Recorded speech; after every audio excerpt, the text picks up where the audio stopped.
I've done Girls Rock Lab for 3 years. It has definitely helped my anxiety. I used to have huge panic attacks. I'm not that bad anymore. I sing a lot of places too. I can sing better.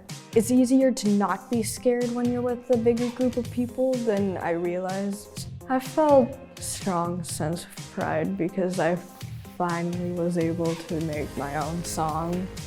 The staff are really supportive and it's a fun camp and it's just a really fun experience to have. I also enjoyed that I met new friends.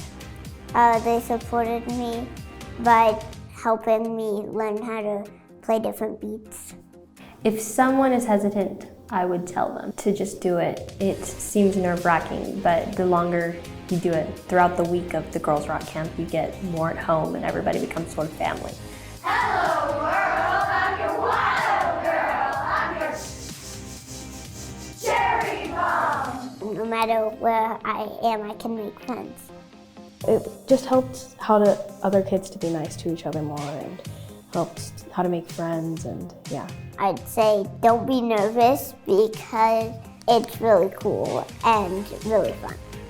Even though it seems scary, it's not as scary as that may seem because you'll have supportive people there that care about you. The staff and volunteers really helped me learn how to use the instruments and were very supportive towards me. After the concert, I felt like I completed something and I felt like I made new friends after that, and I was really proud for what song we made.